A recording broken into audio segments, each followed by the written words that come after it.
మిత్రులారా, నేను ఈ మీటింగ్ ఫుల్ డే ఉండాలి అనుకున్నాను, కానీ నాకు అనుకోకుండా ఉంది. సబ్జెక్ట్ లంచ్ తర్వాత కాబట్టి నేను వెళ్ళాల్సిన అవసరం ఉంది.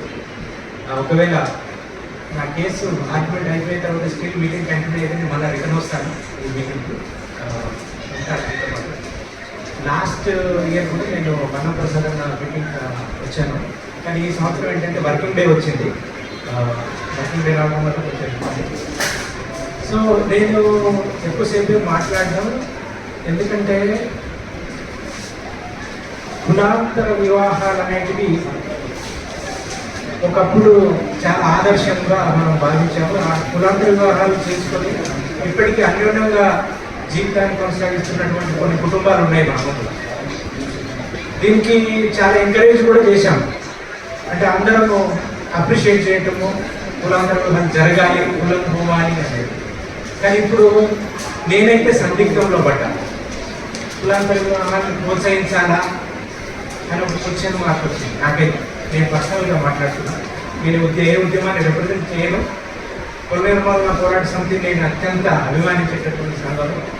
నేను అంటే వాళ్ళ ఐడియాలజీని, వాళ్ళ అభిప్రాయం కూడా నేను రిప్రజెంట్ చేస్తలేను. కానీ నా వ్యక్తిగత అభిప్రాయం నేను ఇక్కడ చెప్పదలుచుకునే ఏంటంటే, కులాంతర వివాహాన్ని ప్రోత్సహించే పరిస్థితిలో ఈరోజు సమాజం ఉండాలి.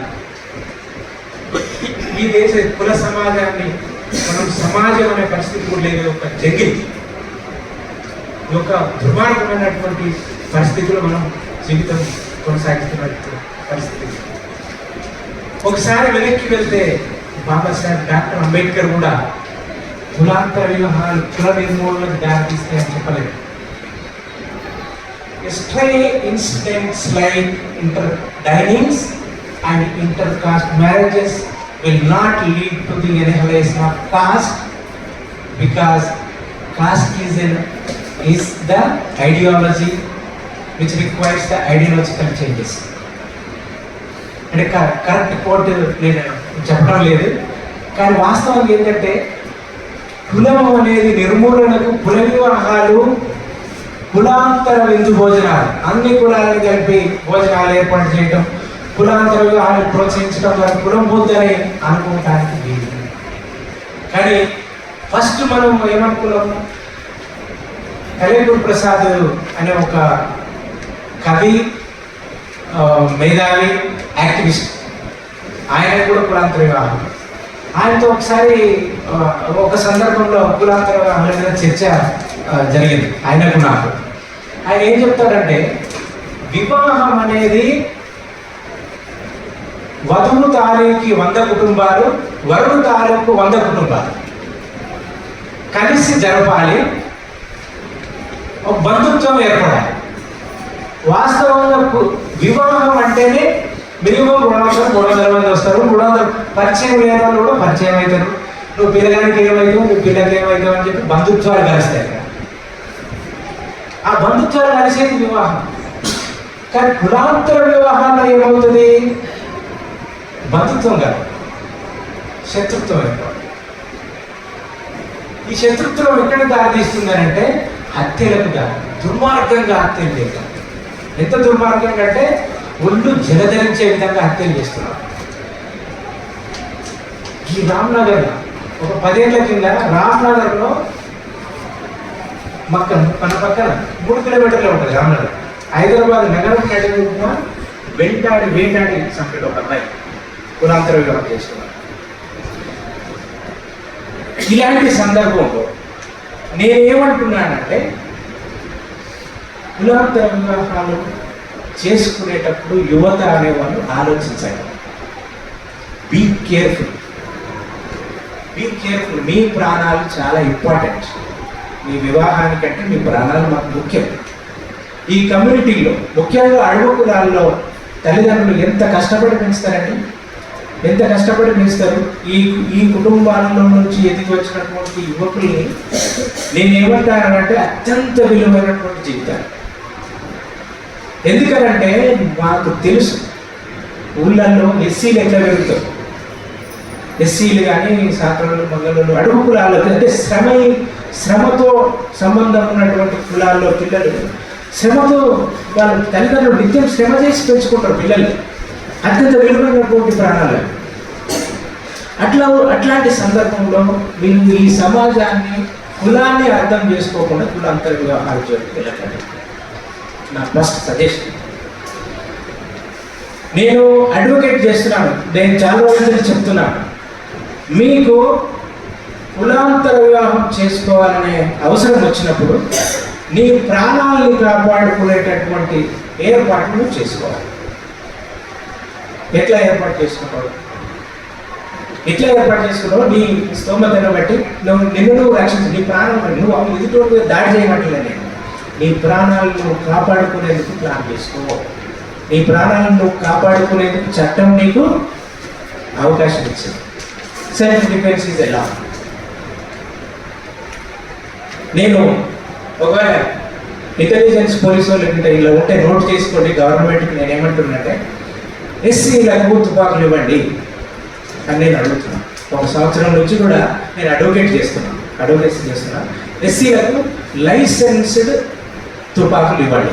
మీరు ఇంటర్నెట్లో పెట్టి ఆన్లైన్ పిటిషన్ పెట్టినా గవర్నమెంట్కి, ministry of social justice and ఎంపవర్మెంట్కి అండ్ తెలంగాణ చీఫ్ సెక్రటరీకి నేను పిటిషన్ పెట్టాను. ఎందుకంటే ఎస్సీలకు తుపాకులు ఇవ్వండి. It is a right. Self defence is a right of the schedule caste people. అందరి గురించి చెప్పట్లేదు, నేను ఎస్సీ ఎస్టీల గురించి చెప్తున్నాను. ఎందుకంటే SC ST atrocities of prevention act of atrocities act rules 3(1)(1)-(5) వరకు ఏం చెప్తాయంటే అట్రాసిటీ ప్రోన్ ఏరియాని గుర్తించాలి. అట్రాసిటీ ప్రోన్ ఏరియాని గుర్తించినటువంటి ప్లేసుల్లో non schedule caste, non schedule ట్రైబ్కు ఉన్న తుపాకుల లైసెన్సులు తీసేయాలి, రద్దు చేయాలి. ఆ తుపాకుల్ని పోలీస్ స్టేషన్లో డిపాజిట్ చేయించుకోవాలి. ఎస్సీలకు ఎస్టీలకు తుపాకీ లైసెన్సులు ఇవ్వాలి. ఇది చట్టం. అంతే. అయితే ఇది ఈ సందర్భంలో ఎందుకు చెప్తున్నట్టే, ఒక మాలపల్లెలో, మాదిగపల్లెలో, ఒక లంబెడతండలో కులాంతర వివాహం జరిగినట్టయితే అది అట్రాసిటీ ప్రోన్ ఏరియా గుర్తించాలి. ఎందుకంటే తప్పకుండా దాడి జరుగుతుంది. చట్ట ప్రకారం తప్పకుండా దాడి జరుగుతుంది కాబట్టి తప్పకుండా అక్కడ ఆ కుటుంబానికి, ఆ గ్రామానికి తుపాకులు ఇవ్వాలి అని నేను ప్రతిపాదన చేస్తున్నాను. చట్టమే అమలు చేయండి. నాకు చట్టంలో లేదు చెప్పట్లేదు, నేను అడ్వకేట్, చట్టంలో ఉన్నదే చెప్తున్నాను. నేను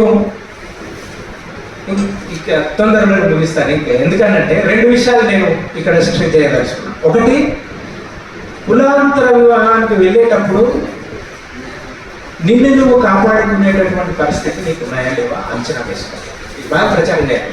ఎందుకంటే ప్రాణాల కంటే ఏది ఇంపార్టెంట్ కాదు. ప్రిసియస్, లైఫ్ ఈజ్ ప్రిసియస్. మళ్ళీ రాదు కదా, పెళ్ళి మళ్ళీ చేసుకోవచ్చు కానీ ప్రాణం రాదు. కాబట్టి ప్రాణాలకు చాలా ఇంపార్టెంట్. కాబట్టి కులాంతర వివాహాలకు వెళ్ళేటప్పుడు మనల్ని మనం సెల్ఫ్ డిఫెన్స్ చేసుకునేటటువంటి పరిస్థితి ఉండాలి. లేకుంటే అలా ఏర్పాటు చేసుకున్నాక పెళ్లి చేసుకున్నాం. కులాంతర వివాహాన్ని కనీసం ఒక లైసెన్స్ తుపాకీ తీసుకున్న తర్వాత పెళ్లి చేసుకున్నాం. లేదంటే మనకు గవర్నమెంట్ సెక్యూరిటీ, ఒక కానిస్టేబుల్, 2 కానిస్టేబుల్ తుపాకీ కొడతాం, మనకు సెక్యూరిటీ, అది చట్టం ద్వారా సాధించుకోవచ్చు. కొట్లాడాలి, చట్టం ద్వారా తెచ్చుకోవచ్చు. లేదా లాబీ చేసి కూడా తెచ్చుకోవచ్చు. ఎందుకంటే చాలా పనులు చాలా రకాలు అవుతున్నాయి. ఏ రకంగా చేసినా సరే కానీ సెక్యూరిటీ లేకుండా మనం ఊరికే అంటే యాదృచ్ఛికంగా అమ్మాయి నచ్చింది, ఇష్టపడడం నో. ఇది నేను ఛత్తీస్గఢ్లో పనిచేసినప్పుడు, నేను ఒక సంస్థ ద్వారా పనిచేస్తే వాళ్ళు ఏం చేసేవాళ్ళంటే ఛత్తీస్గఢ్ పోయే ముందు ఒక 10 పేజీల డాక్యుమెంట్ రాయమనే వాళ్ళు. ఏమని, నువ్వు ఏడికి పోతావు, ఎందుకు ఇవన్నీ అని అంటే అది కన్ఫ్లిక్ట్ ఏరియా. నక్సలైట్లు ఉంటారు, పోలీసు వాళ్ళు ఉంటారు, వీళ్ళందరూ ఉంటారు. కాబట్టి కన్ఫ్లిక్ట్ ఏరియా పోయేటప్పుడు ఆ సంస్థకి నేను రిపోర్ట్ ఇవ్వాలి. నేను ఏడ తింటా, నాకు ఏ ఫోన్ వాడుతున్నా, ఏ హోటల్ ఉంటాయి. ఎందుకు దీన్ని ఏమంటారంటే రిస్క్ అసెస్మెంట్ అంటారు. రిస్క్ అసెస్మెంట్ అని నేను ఇవ్వాలి. ఒకటి నాకు ఫలానా రిస్క్ వచ్చే అవకాశాలు ఉన్నాయి అని అంటే వాళ్ళు ఏం చేస్తారంటే రిస్క్ మిటిగేషన్ అని ఒక డాక్యుమెంట్ ఇస్తారు. ఆ రిస్క్ మిటిగేషన్ అనేది ఫాలో అవ్వాలి. అందుకే కులాంతర వివాహం అనేది ఏంటిది, రిస్క్ అసెస్మెంట్ చేయాలి. రిస్క్ అసెస్మెంట్ చేసి ఆ రిస్క్ని మిటిగేట్ చేయాలి. అంటే ఆ రిస్క్ని అవాయిడ్ చేసేటటువంటి ఒక మెకానిజంని ఏర్పాటు చేసుకున్న తర్వాత ఒక్కటి కాదు 10 పెళ్ళిళ్ళు చేసుకున్నా మంచిదే. కానీ మీరు అంటే గుట్టిగా అంటే ఇది ఎందుకు జరుగుతుందనంటే, ఇది మాట చెప్తున్నందుకు క్షమించండి, కులం మీద అవగాహన లేదు మన యూత్. ఇప్పుడు అందరూ అంటే దురదృష్టవశత్తు మన ఎడ్యుకేషన్ విధానం అదే చెప్తుంది, కులం లేదు, మతం లేదు, ఏం లేదనేది అది చెప్తారు. సమాజం అదే చెప్తుంది, కులం లేదు, మతం లేదని. అది మనం నమ్ముతాం. అంటే మన ఇళ్ళల్లో కూడా పిల్లలు చాలా అమాయకంగా అది నమ్ముతాం. అది నమ్మడం వల్ల అందరూ ఒకటి కాదు రాబాయి, అందరూ ఒకటి ఎట్లా అవుతారు? అందరూ ఒకటి కాదు ఈ దేశంలో. కాబట్టి ఈ దుర్మార్గం అందరూ ఒకటి కాదని చెప్పాలి. అందరూ ఒకటి కాదు, మనం వేరే అనే విషయం మొదట మనం చెప్పాలి. అగ్ర కులాల మెకానిజం ఉంది. ఏముంది? మీతో తినొద్దు, మీతో కూర్చోవద్దు, మీతో ఆటలాడద్దు, వీళ్ళు పక్కకు పోవద్దు. ఇవన్నీ వాళ్ళ ఇళ్ళల్లో వాళ్ళ తల్లిదండ్రులు చెప్తారు పిల్లలకి. మన పిల్లలకి ఏం చెప్తాం మనం? జాగ్రత్తగా ఉండాలనేది మన కులం, ఇది మన మన మన కులం.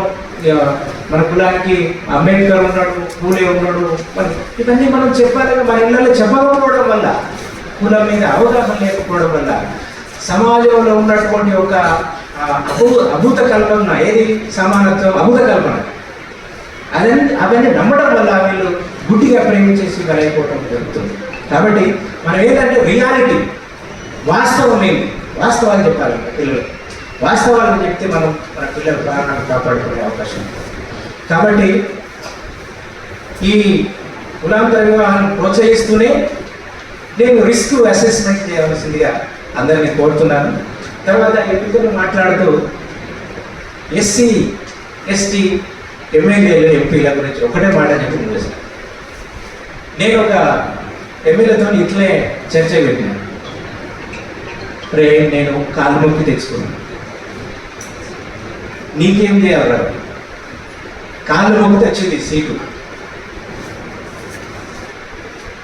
అది మనోళ్ళ పరిస్థితి, ఎమ్మెల్యే పరిస్థితి. ఎందుకంటే వాళ్ళని ఎందుకు చెప్తున్నా అంటే వాళ్ళకి ఆశలు పెట్టుకోవాలి.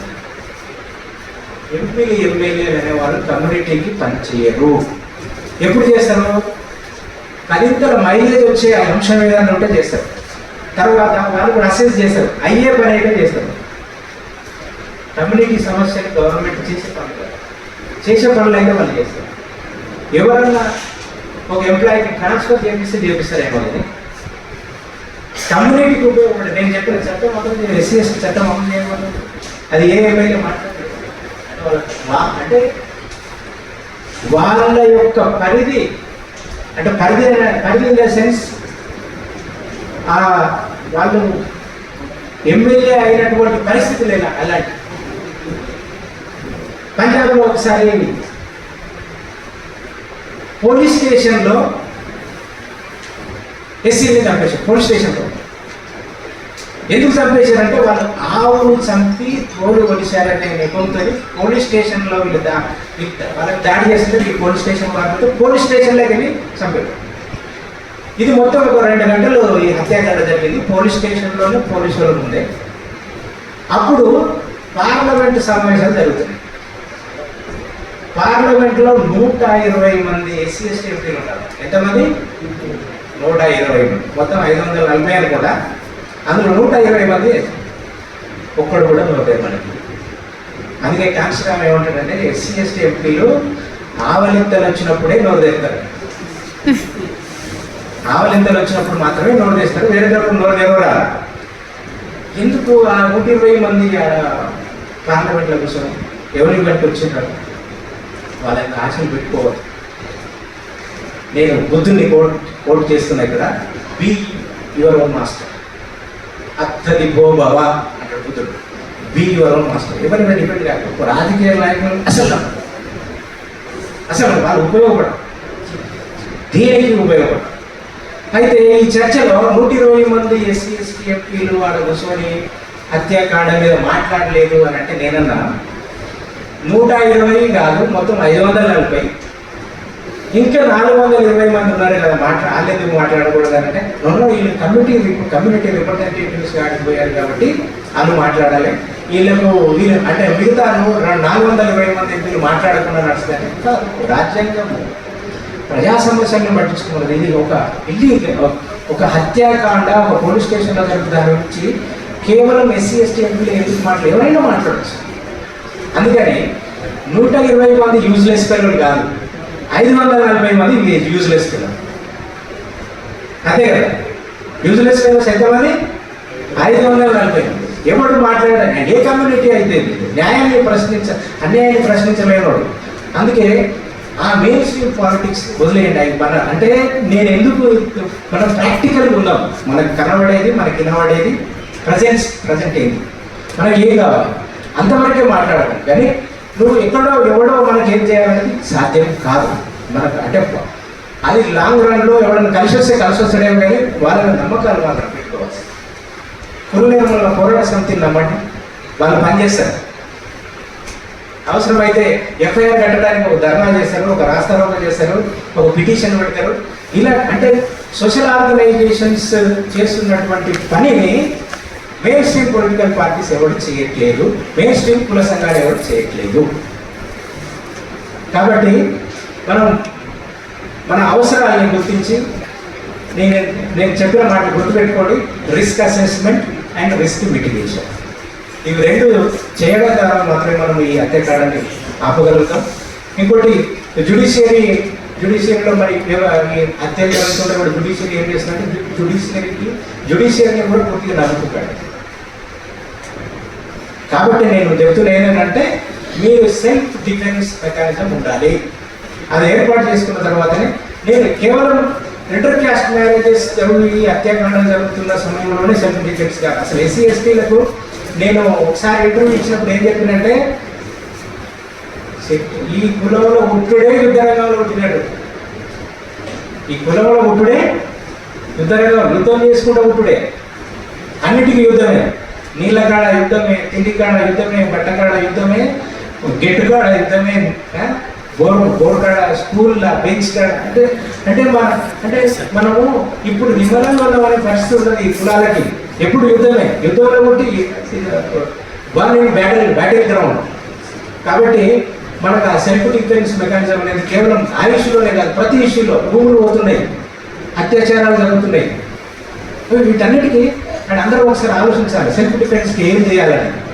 కాబట్టి ప్రభుత్వం మనకు చట్టం మనకు అధికారాలు ఇచ్చింది, వాటిని ఎట్లా ఉపయోగించుకోవాలనేది టెక్నికల్గా పనిచేసి మనం సెల్ఫ్ డిఫెన్స్ మెకానిజం ఏర్పరచుకోవాలి. లేదా పోలీసు వాళ్ళు మనకి రక్షణ కల్పించాలి. రాజ్యాంగం రైట్ టు లైఫ్ అనేది రాజ్యాంగం కల్పించినట్టు హక్కు, కాబట్టి దానికి మనం కోర్టు ద్వారా చేసుకోవచ్చు. కాబట్టి నేను ఇంతటితో నేను సెలవు తీసుకుంటాను. జై భీమ్. Thank you. నేను వెళ్ళిపోతాను.